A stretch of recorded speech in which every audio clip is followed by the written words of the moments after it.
15 Minutes of Fame.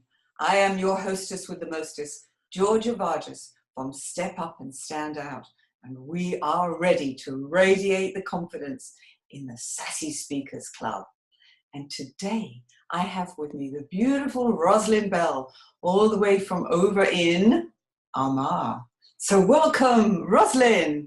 Thank you, Georgia. It's a pleasure to be here with you. And Roslyn is an entrepreneur, an author and a speaker, and she's going to share with us some of her tips and tricks and wonderful anecdotes from this amazing world that she lives in. She's a high-flying, busy lady as well. I'm so lucky to get her this morning.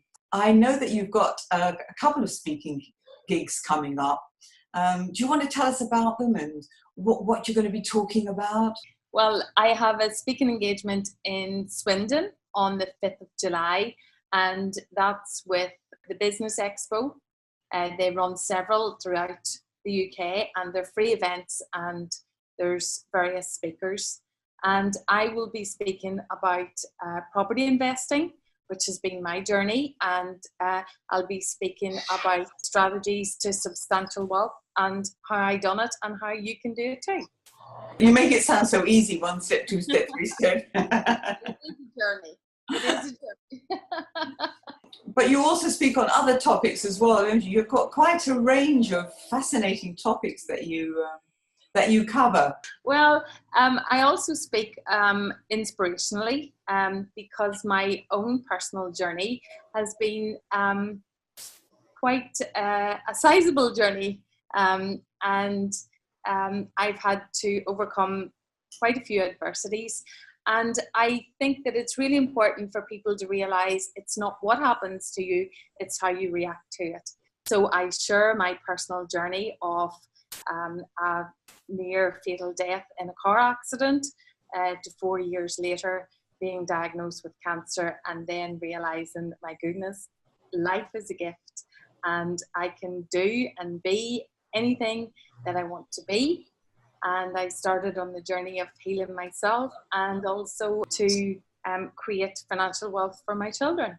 Wow, that is just a beautiful story. And I remember how we met at a book launch where you were the keynote speaker there, and your story was just outstanding, and the way you put it across was really very heartwarming, heart-touching. Have you written a book about that? Yes, Georgia, I have. I wrote it actually 8 years ago. It's called I Will Be Home in 20 Minutes, because that's what I phoned home every day from the office that I worked for to say to the nanny that minded my twins, I'll be home in 20 minutes. And unfortunately that day I wasn't home in 20 minutes, but thankfully a few weeks later I was home, and that's with the gratitude for life. Mm-hmm. And I wrote the book because I wanted to be able to share my story with other women, to make them feel that they're not on their own. And, you know, life can be struggles sometimes, but it's all part of the journey. Yes, it's true. There's this Albert Einstein quote that, you know, it's in our difficulties that we find opportunities.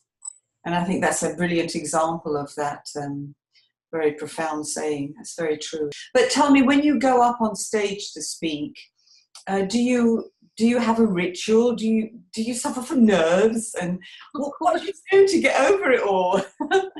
All the time. I used to have, I think I actually was worse. Of course, it's like, you know, learning everything new. And at the start, my heart, honestly, I was sure that someone could see my heart pumping out of the front of my dress. and I used to be nervous for about 3 or 4 minutes. And then I'd go on stage, and I always had to have the first line rehearsed exactly in my head, because I always felt that whenever I got that over, then I started to relax and get into myself. What really made me get over my nervousness was I was at a conference, and Sir Alan Sugar came on to speak, and he was nervous, and I thought, if he's nervous, then I can be nervous. It's okay. So that actually made me relax and think, well, you know what? It's a normal thing. And nerves is good because it means that you really, really want to say something that's extremely important to you and you want to get it across properly. And so whenever you're nervous, it means I just say, I'm scary, excited, but that's good because I've really got something important that I want to say. The nerves are excitement as well. It's your passion, it's your fire to share what it is that you've been planning and working so hard on for so long. And it's true. I mean, I watched a video about Meryl Streep, and she still, oh no, it was Helen Mirren, I'm sorry. And she still gets, nervous, and you use that energy, you use that special energy that you have, because it is an excitement that you're alive, and you're ready to go.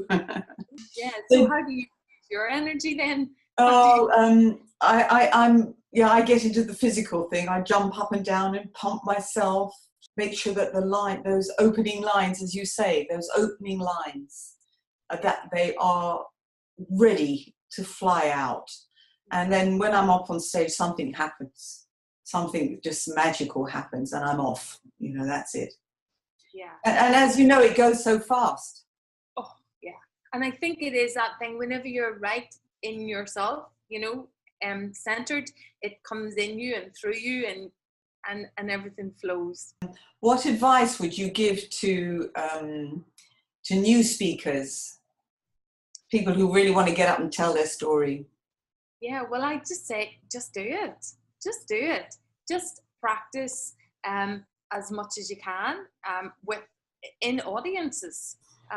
Obviously, you have to put things together and know what you want to say, but just say yes to everything at the start, till you get to the point where you can make a choice if that's something that you want to speak to or not. But just get all the experience that you can. It's like doing your workout in the gym. Whenever you start off, it's very painful.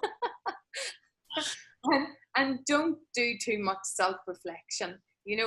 Sometimes I used to say, oh, I wonder could I have said that better? I wonder could I have done that better? And you know what? That's okay. That you can be better the next time, but just let go of how it was the last time, and don't say, oh, I shouldn't have said that and I shouldn't have said this. Don't be analysing yourself too much. Just be happy, that you had the courage to get up and do it, because it takes courage. It really, really does. Mm. Yeah, I think that's absolutely true. And I think especially us women, we overthink and we overanalyze and we overlabel far too often and far too much. And it's time to focus on confidence and not so much on the competence, because we know we're good. We are good. We've got fantastic stories. So just, as you say, get up and do it. I love that. So are you planning to write another book, or have you got something in mind? Well, I'm working on a new program at the moment for people who want to get into property investing, and I possibly will write a business book next. Do you find that you have to be very structured to write a book? Yes, you do, and very disciplined.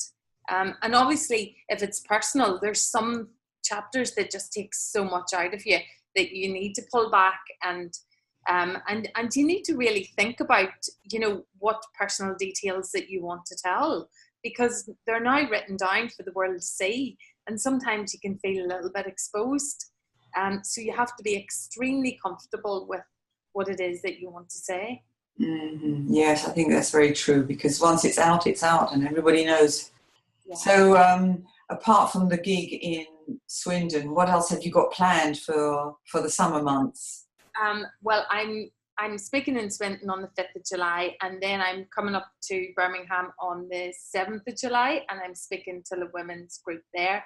And I fly back to Ireland on the 8th, and then on the 10th of July, I fly to New York, to the 14th of July, to the International Women's Convention in New York.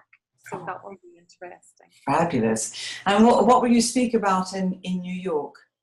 Well, I'm just going to tell my own story, my own personal story in New York. Yeah, it'll just be like a 10-minute inspirational kind of talk. Yeah. Fantastic.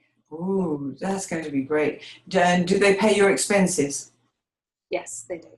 Oh, that's good. Because I've been to a speaker conference quite recently. It was in London, and they were saying that they they need more women speakers because there's lots of opportunities and very well paid opportunities, but we just don't have the show reels, we don't have the professional mindset, we don't get out there and really seek the work. What advice would you give then to get more gigs? Yeah, I think it is about getting lots of video coverage of yourself so that, you know, that the bigger places can see who you are.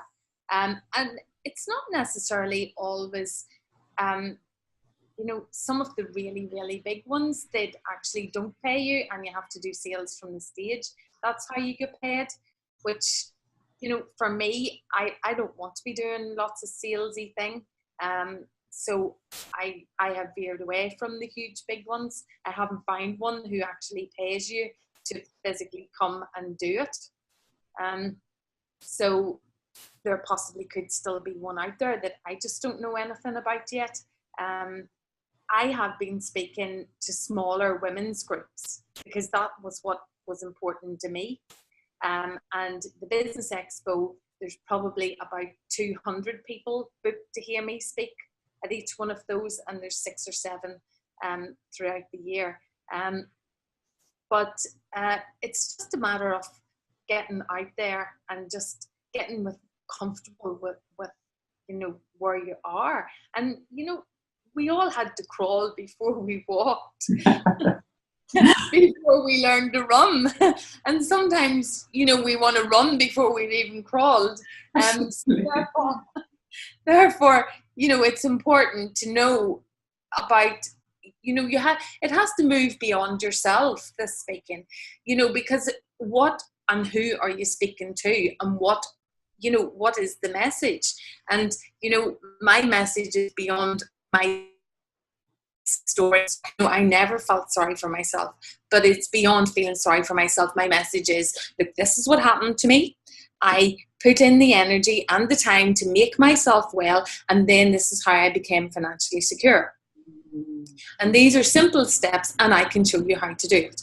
You know, that's where I am now. But I used to be, you know, this is my message because it's really important for me to tell you this is what happened to me and this is how I get over it, and I know you can get over it too. You know, so I had to start off with the personal thing first, and speaking to really small groups, maybe 20, 30 people. And now the largest audience I've spoke till is 500. At one stage, I actually had to pull back from speaking because there was personal stuff going on in my life, and I just couldn't do it anymore for a while. I just couldn't do it. And it happens to everyone, because I've seen, you know, some of the big speakers and they quit for a little while as well. You just need to do it to restore your energy. That's very good advice. Well, Roslyn, it's wonderful to have you here with me this morning. Thank you so much for making time. And how can people get in contact with you? Well, they can get in contact with me at roslynbell.com. That's ROSLYNBELL.com. They can email me, roslyn@roslynbell.com. They can find me on Facebook, Roslyn Bell Entrepreneur. And I'm on Twitter, Roslyn B. Fantastic. Well, there's a good selection there for our viewers to get in contact with you. Thank you so much, Roslyn, for being with me this morning. All the best. Ciao. Thank you for the opportunity. Bye. Bye.